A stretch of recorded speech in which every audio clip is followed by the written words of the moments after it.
Come on, let's be real. Podcast numéro 7. Stop à la procrastination. Comment passer à l'action? Ces choses restent là, en toile de fond, dans notre cerveau. Nous avons tous des projets que nous voudrions réaliser ou que nous devrions réaliser, mais qui restent au placard. Il y a des choses que nous avons envie de faire, dont nous parlons souvent, mais que nous remettons toujours à plus tard ou que nous pensons ne pas pouvoir faire. Et pourtant, ces choses restent là, en toile de fond dans notre cerveau, et occupent notre espace mental.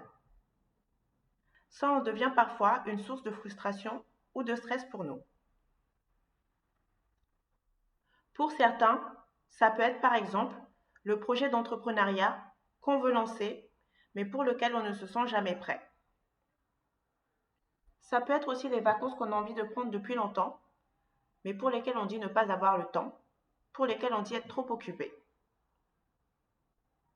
Pour d'autres, ce serait le rééquilibrage alimentaire qui ferait du bien à notre santé, mais qu'on repousse toujours à plus tard. Qu'est-ce qui te motive? La première question qu'il est nécessaire de se poser, c'est de savoir à quel point ce projet, cette activité est importante pour nous et est-ce qu'on le veut vraiment? Si tu as des projets et des rêves que tu souhaites réaliser, mais que tu n'arrives pas à te lancer, je te demande ici et maintenant, à quel point est-ce que c'est important pour toi? Je t'invite à répondre à cette question pour savoir si c'est réellement quelque chose que tu veux et pourquoi tu le veux. Qu'est-ce qui te motive? Tu peux utiliser plusieurs méthodes pour le savoir et en voici quelques-unes.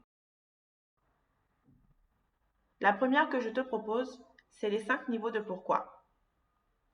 Ici, l'idée est d'identifier la raison profonde derrière ton désir. Pour ça, tu dois te poser la question pourquoi 5 fois et trouver 5 raisons qui s'expliquent les unes les autres. La dernière réponse que tu trouveras indiquera ta motivation profonde. Tu peux avoir plus de détails sur cet exercice en suivant le lien qui est disponible dans l'article. N'hésite pas à le retrouver dans la description du podcast sur ma chaîne YouTube.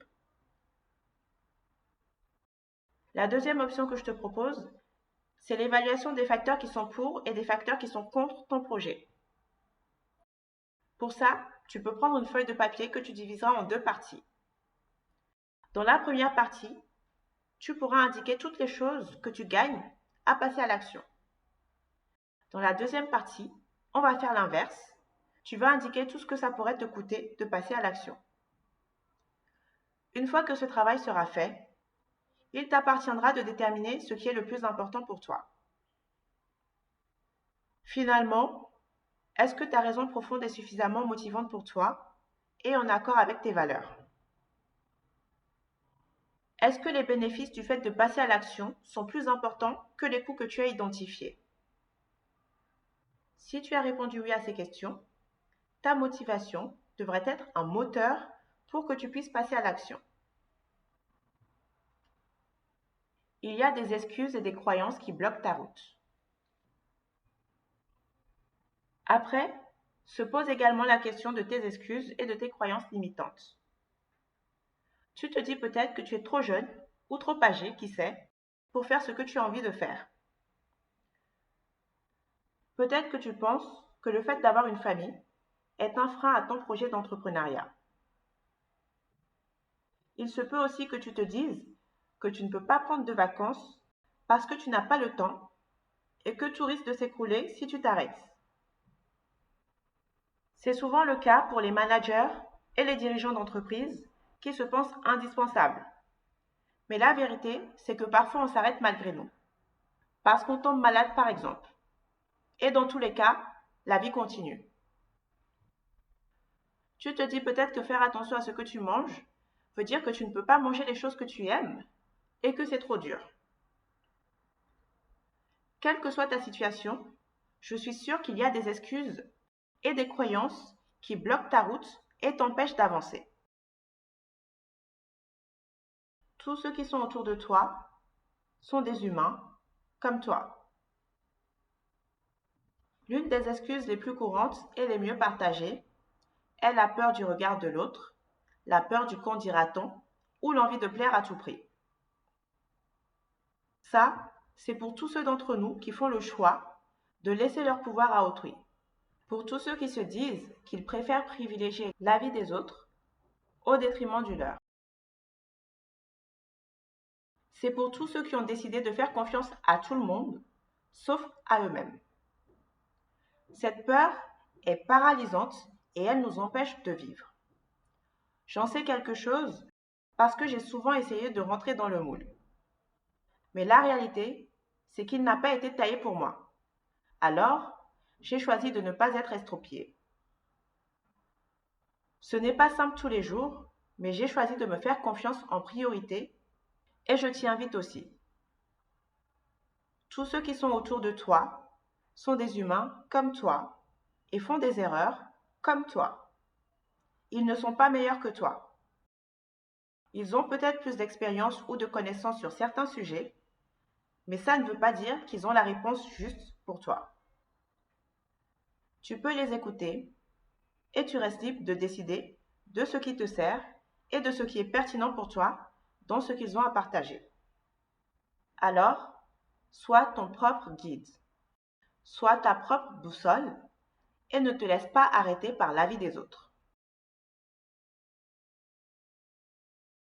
Nous choisissons de ne pas subir les conséquences négatives liées au fait de ne pas les faire. Finalement, il y a ces projets à mener, ces choses à faire que tu n'as pas choisies, mais qui en quelque sorte s'imposent à toi. Que ce soit une tâche confiée par ton manager au travail, une tâche à réaliser pour la survie de ton entreprise, que ce soit le fait de remplir ta déclaration d'impôt ou d'envoyer tes justificatifs de santé à la mutuelle. Ces choses s'imposent à nous uniquement dans la mesure où nous choisissons de ne pas subir les conséquences négatives liées au fait de ne pas les faire. Alors, il nous arrive souvent de les repousser jusqu'au dernier moment et de prendre le risque de nous retrouver dans des situations embarrassantes. À tout cela, on peut ajouter les petites tâches du quotidien. Lorsque la montagne semble difficile à gravir, il faut avancer étape par étape. Une fois que nous sommes au clair sur notre motivation à réaliser nos projets et nos activités, pour les plus importants d'entre eux, une barrière supplémentaire peut se poser. Nous ne savons pas forcément par où commencer, nous ne savons pas comment nous y prendre, ou nous sommes submergés par l'ampleur de la tâche. Alors, lorsque la montagne semble difficile à gravir, il faut avancer étape par étape et un pas à la fois. Il est donc important que tu puisses découper tes projets d'envergure en chantiers et en activités avec des périmètres que tu es en mesure de maîtriser. C'est donc indispensable que tu prennes le temps d'évaluer ce dont tu as besoin pour atteindre ton objectif, les différentes étapes à franchir et le temps nécessaire pour chaque étape. Peut-être que tu n'as pas toutes les informations dont tu as besoin à t'apporter. Dans ce cas, le plus important pour toi sera d'identifier ta prochaine étape. Parfois, ta prochaine étape sera d'aller demander de l'aide à quelqu'un qui est en capacité d'en donner ou de trouver davantage d'informations par toi-même. Tu as donc toujours la possibilité d'avancer. Le fait de déléguer une tâche pour laquelle tu n'as pas d'enthousiasme, de temps ou encore de compétences fait partie des options qui s'offrent à toi. Parfois, ce qui est important, ce n'est pas le fait que ce soit toi qui réalises la tâche, mais tout simplement le fait qu'elle soit réalisée. Alors, si tu peux te simplifier la tâche, n'hésite surtout pas. Tu peux par exemple embaucher quelqu'un pour réaliser tes déclarations fiscales si c'est trop complexe ou trop chronophage. Tu peux faire appel à un cabinet comptable pour tenir la comptabilité de ton entreprise. Tu peux confier l'organisation de ton voyage à une agence de voyage. Tu as la possibilité de faire appel à des prestataires pour le ménage, l'entretien et les réparations dans ta maison. Il ne reste plus qu'à passer à l'action. Ceci étant dit, une fois que tu as identifié ta prochaine étape, il ne reste plus qu'à passer à l'action. Qu'est-ce qu'il y a encore en travers de ton chemin? Rien, si ce n'est toi-même. Alors, bouge-toi tout simplement. Planifie les activités que tu as identifiées, intègre-les à ton calendrier et fais-en des engagements que tu dois tenir vis-à-vis de toi-même. Pour ce qui peut être fait immédiatement ou le moment venu pour une tâche spécifique, lance-toi. Si tu te sens encore réticent, je t'invite à utiliser la règle des 5 secondes de Mel Robbins. Compte à rebours de 5 jusqu'à 1. 5, 4, 3, 2, 1 et passe à l'action.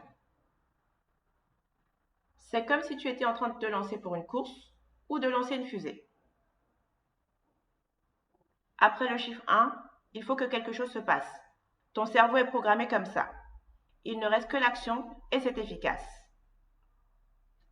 Tu peux aussi te donner un cri de guerre qui te motive, qui te dynamise et le lancer à chaque fois que tu dois passer à l'action mais que tu sens de la résistance. L'idée, c'est de créer des mécanismes, des stimuli qui soient tes déclencheurs, qui soient tes démarreurs. Pour renforcer ta motivation, célèbre tes victoires. Planifie une récompense, une célébration que tu t'accorderas à chaque fois que tu franchiras une étape clé. Prends le temps de reconnaître et d'apprécier même les plus petits progrès.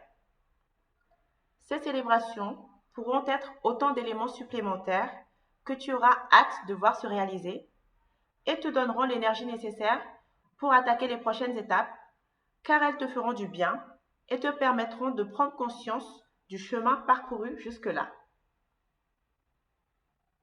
J'espère que tu te sens prêt à passer à l'action pour réaliser tes rêves et tes projets.